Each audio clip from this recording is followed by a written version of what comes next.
Hello and welcome to IG classes. आज हमारे पास है प्रैक्टिस सेट फोर्थ।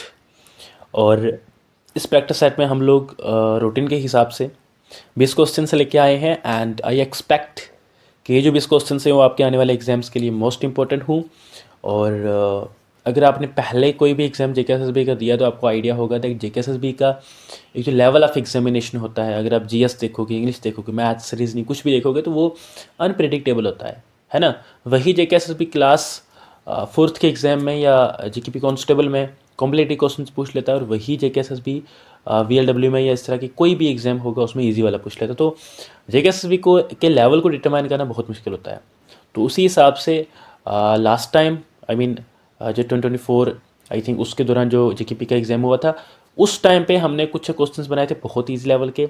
अब हम लोग बना रहे हैं इजी, मॉडरेट और कॉम्प्लिकेटेड तीनों तरीके से, ठीक है, ताकि एडवांस लेवल का जो इंग्लिश का जो आपके दिमाग में फोबिया होता है वो भी क्लियर हो जाए।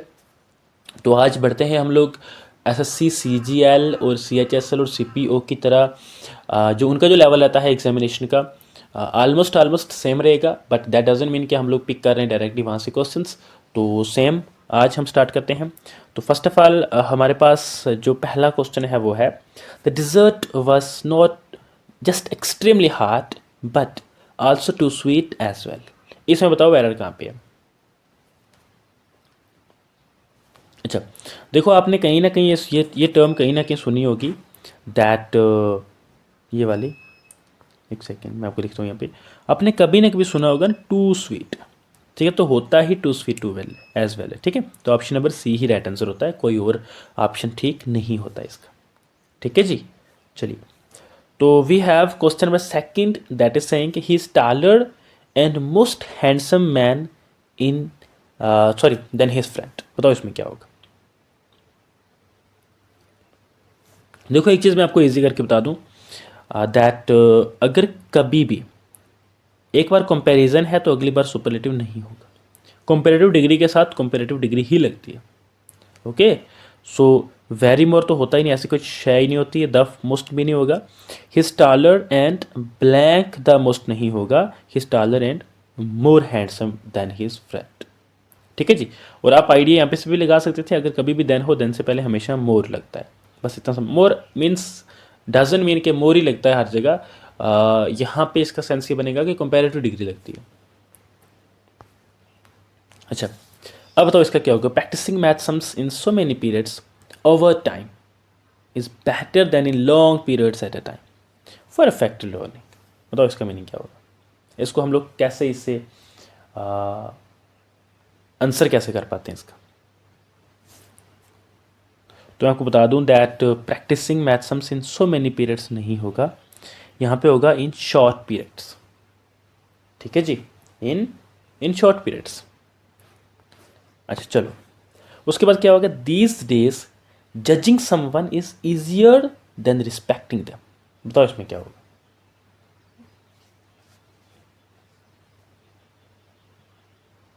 बताओ एरर कहाँ पे, ये बताओ। बाकी जो आप लिख रहे हो, जो आप बता रहे हो वो ठीक है, आई कैन अंडरस्टैंड, बट बताओ एरर कहाँ पे है। देखो यार, टी एच ई एन नहीं होगा, है ना, यहाँ पे टी एच ए एन होगा, बाकी ऑप्शन नंबर ए ही ठीक है एज इट इज। चलो, क्वेश्चन नंबर 5 इज सेइंग कि बताओ भाई सब वन वर्ड सब्सटीट्यूशन इस लाइन के लिए क्या होगा। An animal with a spinal cord. बताओ इसका क्या होगा। वर्टिब्रेट होगा, इनवर्टिब्रेट होगा, एम्फीबियन होगा, या मैमल होगा। चलिए,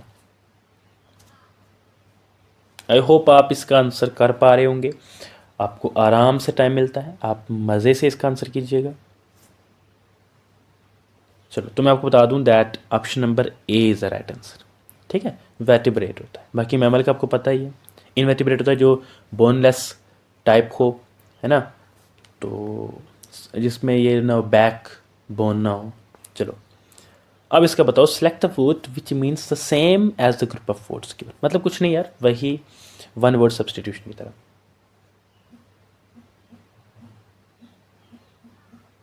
चलो, तो मैं आपको बता दूं, अ प्लांटेशन ऑफ ग्रेप्स के लिए जो एक्चुअल और रियल ऑप्शन है वो ऑप्शन नंबर सी है, ठीक है। चलो, अच्छा, इसके साथ आप मुझे बताओ कि बाकी औरों का क्या मीनिंग है। नर्सरी कौन से वर्ड के लिए हम लोग लगाते हैं नर्सरी? नर्सरी किसके लिए लगाया जाता है? ठीक है जी। और ऑकवर्ड किसके लिए लगाया जाता है? ग्रूव किसके लिए लगाया जाता है? इसका भी बताओ आप मुझे। चलो, इन सब का आप ना कमेंट सेक्शन में लिखोगे, है ना। उसके बाद हमारे पास select the most appropriate option to fill in the blank. Friendship increases happiness and blank misery, है ना। ये आई थिंक वो वीएलडब्ल्यू में एक बार क्वेश्चन आया था दैट गॉड, पता नहीं रिस्पॉन्स या क्या, विमेन रिस्पॉन्स, ऐसा कुछ था। तो वो एक किस्म का ही फ्रेज है जो एज इट इज होता है। तो friendship increases happiness and blanks misery, और दुख को खत्म करती है। बताओ क्या क्या फ्रेंडशिप आपके दुख को डिटरमाइन करती है, डेलीगेट करती है? आंसर इज नो, दोनों कुछ नहीं करती है। वो आपके फ्रेंडशिप को, आप में जो दोस्ती में जो दुख परेशानी होती है उनको खत्म कर सकती है, डिमिनिशेस। ठीक है, ओके। उसके बाद हमारे पास क्वेश्चन नंबर 8 है। क्वेश्चन नंबर 8 इज सेइंग, आपने वही वन वर्ड सब्स्टिट्यूशन बताना है। फीलिंग और showing caution about possible dangers. बताओ जी, क्या लगता है क्या होगा? चलो देखो भाई साहब, फीलिंग और showing caution about possible dangers के लिए जो एक वन वर्ड सब्स्टिट्यूशन है वो वेरी है। ठीक है, और वेरी का मतलब ही होता है किसी टाइप ऑफ वार्निंग, है ना। तो what is meaning of ambiguous? Ambiguous क्या होता है? एम्बिगस होता है भाई साहब एक पॉसिबल मीनिंग होने के से ज़्यादा होना। ठीक है, अनक्लैरिटी टाइप, है ना, जो क्लैरिटी ना हो। What is meaning of genius? जैसे आप सब हो होनहार और लायक और काबिले तारीफ, आई वुड से। उसके बाद हमारे पास what is meaning of museum? Museum होता है यार वो जगह जहाँ पे ना आप कोई हिस्टोरिकल चीज़ रखते हो, है ना। जैसे यूनिवर्सिटीज़ में होता है, जैसे इंस्टीट्यूट बाहर के कोई भी इदारा, जैसे इंस्टीट्यूशन, कोई पैलेस हो गया, वहाँ पे होता है museum. Question number 9 is saying select the most appropriate one word substitution for the given group of words. Shoot in loud, shout away. बताओ इसका क्या होगा? तो मैं आपको बता दूं, shoot in loud showed away का बिल्कुल जो आप आंसर दे रहे हैं वही ठीक है, यानी option number B is the right answer, यल, चलाना। ठीक है, what is meaning of clutch? Clutch का मतलब है किसी चीज़ पे ना, मतलब ऐसे पकड़ के रखना किसी चीज़ को। ठीक है, take hold of something. And arena एक स्ट्रक्चर होता है ओपन एयर स्पोर्ट का या इंटरटेनमेंट वगैरह के लिए। एंड चार्टर तो आपको पता है यार, कोई आई मीन किसी कॉन्ट्रैक्ट पे ये चार्टर, अगर आप वर्ल्ड हिस्ट्री पढ़ोगे तो आपको समझ आएगी कि चार्टर का और कॉन्स्टिट्यूशन का क्या आपस में डिफरेंसेस होते हैं। तो वो चार्टर जिसमें ना आपने कोई कॉन्ट्रैक्ट किसी को हायर करने का लिया हो तो उसे आप लोग चार्टर कह सकते हो। ठीक है जी, चलो। Question number 10 is saying a soft breeze blows as the sun blanks in the distant waters. बताओ यहां पे क्या है?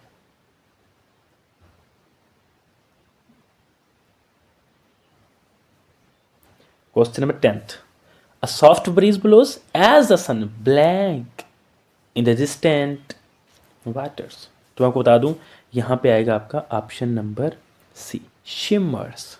ठीक है, चमक टाइप और ग्लोनेस। ठीक है जी, चलो। Next we have is he ran towards his mother and hugged her. बताओ इसका क्या मीनिंग होगा? He ran towards his mother and hugged her. चलो, अगर पीछे वालों को मैं आपको मीनिंग भी बता दूं, एक सेकंड बता देते हैं। बास्क का मीनिंग होता है मतलब इंजॉय करना किसी चीज़ को, है ना, खुश होना, मज़े करना। एंड ग्लेज का मीनिंग होता है ऐसा शाइन सा कोई चीज़। और उसके बाद हमारे पास थर्ड कौन सा था? रेमिफाइज होता है किसी चीज़ को अलग अलग कर देना। एंड उनमें आई मीन डिफरेंस पैदा कर देना, अलग अलग कर देना, सेपरेटली कर देना। ठीक है, सेपरेट कर देना उनको। ओके, उसके बाद हमारे पास क्वेश्चन नंबर 11 था, he ran towards his mother and hugged her. तो मैं आपको बता दूं इसका जो मीनिंग होगा वो होगा option number D, that is गेली। गेली को आप समझोगे तो एक होता है वर्ड होता है गे मीन्स होता है खुश होना, हैप्पीनेस। ठीक है, चलो। स्पाइटफुल एक अलग चीज़ है। पार्शली होता है हाफ, जो चीज़ कंप्लीट ना हो, है ना। अच्छा, उसके बाद हमारे पास और कौन सा आ गया? इवेंचुअली और स्पाइटफुली, वो तो यहाँ पे राइट आंसर कौन सा होगा, तो एक सेकंड मुझे इसको इरेज कर देने दो, ऐसा ना हो आप इसको ठीक समझ लो, ठीक है। तो option number B is the right answer, ठीक है जी। चलिए, अच्छा, film based on books are more blank than original screenplays, बताओ इसका क्या होगा।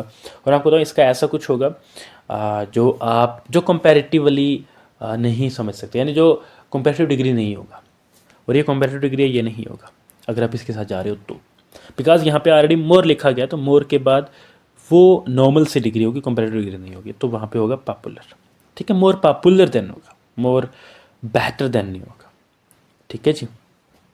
Candidates who successfully complete the entrance test will be blank for the interview next week.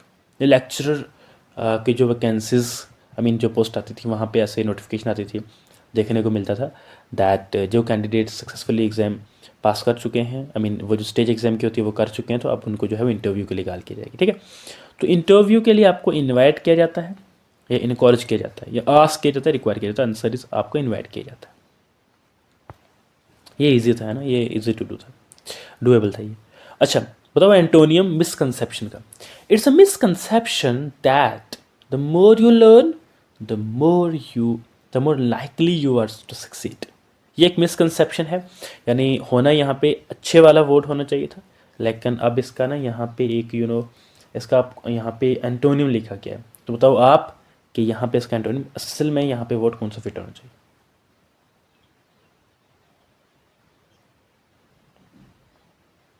चलिए जल्दी कीजिएगा। तो मैं आपको बता दूं दैट यहाँ पे ऑप्शन नंबर सी ही आपका राइट आंसर होगा, क्योंकि ये सिनोनिम है, इल्यूजन सा होना, है ना, हेलुसिनेशन, फैलसी, तो ये इसका सिनोनिम, एंटोनिम एक ही है। अच्छा, अब आप बताओ आप मुझे इसकी active form. The results will be known to us by the end of the next month. बताओ, by the end of the next month result हमारे पास जो है वो हो जाएंगे। We will have known the results by the end of the next month, नहीं, we will, देखो मैं आपको एक चीज़ बताता हूँ, छोड़ो ना, आप खुद करो। विल भी तभी होगा जब एक्टिव में विल होगा, तो पैसिव में उसका विल भी बने। बताओ एक्टिव में विल कहाँ पे, यहाँ पे है, कहीं नहीं है, कहीं नहीं है, कहीं नहीं है, तो option number B is the right answer. Okay, option number B is the right answer, ज़्यादा क्यों पढ़ोगे आप। Select the most appropriate option to fill in the blank. The bus blank before I reach the bus stand. बताओ जी क्या लगता है क्या होगा। देखो, अगर एक बार कोई चीज़ पास्ट आई मीन इंडेफिनिट में हो या प्रेजेंट डेफिनेट में हो, उससे पहले वाली जो चीज़ होगी वो परफेक्ट में होगी। परफेक्ट कौन सा, उसी के टेंस। तो अगर हमारे पास ये पास्ट में है तो ये होगा past perfect. Option number C is the right answer, ठीक है। चलिए, $50 are a high price to pay for this shirt. बताओ यहाँ पे क्या लगता है क्या होगा। $50 are a high price to pay for this shirt. ये सब्जेक्ट वर्ब एग्रीमेंट का है। $50 आर अ हाई प्राइस, और अ हाई प्राइस या इज अ हाई प्राइस, क्या लगता है आपको। तो मैं आपको बता दूं, yes you are right, going with C, that is a. Okay, तो क्या होगा हमारे पास, $50 is a high price to pay for this shirt. Okay जी, चलो अब इसका बताओ आप, एक second. People were empty out of the malls and roads. People was empty out of the mall. Okay, मेरा राइट आंसर बोल तो नहीं गया। ओके, बताओ इसका राइट आंसर।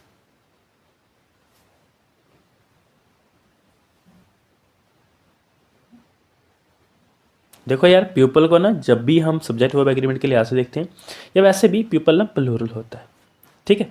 उस कंडीशन में ऑप्शन नंबर पहला भी गया, दूसरा भी गया, और ऑप्शन नंबर थर्ड फोर्थ हमारे पास बचता है। दैट डजंट मीन कि यही है, बचता है। Were people was empty out of the mall, was emptying नहीं होगा, ठीक है, वर एम्प्टिंग। हाँ एक सेकेंड, क्या कर रहे हो, ठीक है। देखो ऑप्शन नंबर डी, क्योंकि वर एम्प्टिंग आउट ऑफ है ना, okay, were emptying out of है, तो हमें आउट ऑफ चाहिए, तो option number D is the right answer, ठीक है जी। तो ऑप्शन नंबर, एक second, option number D is the right answer, ठीक है। हाँ एक सेकेंड, चलो। उसके बाद हमारे पास आ गया question 19 that is said this is one of the boldest economic reform that have ever been introduced. बताओ यहाँ पे क्या आएगा।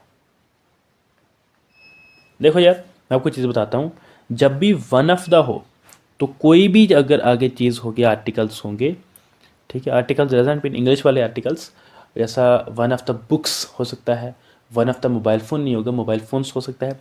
ऐसे ही one of the economic reform नहीं, इकोनॉमिक रिफॉर्म्स हो सकती है, यानी कि ये भी ठीक हो सकता है, ये भी ठीक हो सकता है। अच्छा, अब इसमें बोला दैट हैव एवर, तो हैव एवर तो सिर्फ प्लूरल के साथ लगता है, यानी option number B only is the right answer. ठीक है जी।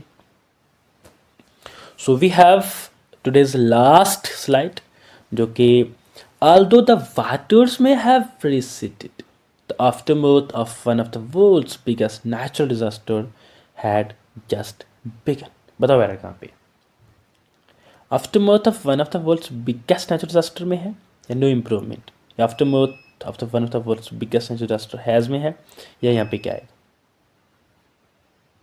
देखो जी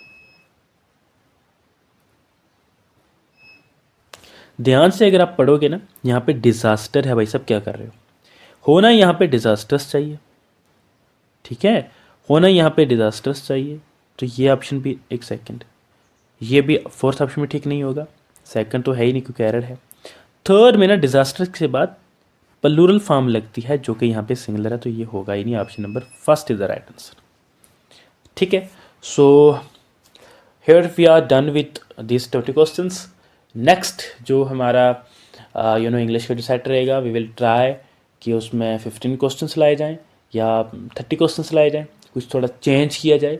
और आज जो हमारा मेन फोकस था वन वर्ड सब्स्टिट्यूशन पे था, तभी 2 से 3 क्वेश्चंस हमने उसी पे लाए थे। और नेक्स्ट जो हमारा होगा मेन मोटिव वो होगा आपकी वोकैब पे, यानी एंटोनिम्स सिनोनिम्स और ऑल दिस थिंग्स इन पे। और देखते हैं कि इस कड़ी को हम लोग एग्ज़ाम से पहले पहले कब तक पूरा कर सकें और आपके लिए कब तक यूज़फुल हो पाए। So thank you so much. अगर आप हमारे चैनल पे नए हैं, पहली बार आए हैं, तो ज़रूर हमें सब्सक्राइब कीजिएगा तो आपके पास जो भी नोटिफिकेशन हो सबसे पहले पहुंचे। तो ये इसके आंसर्स यहाँ पे लगे हुए हैं, आप आराम से आंसर्स को भी देख सकते हो।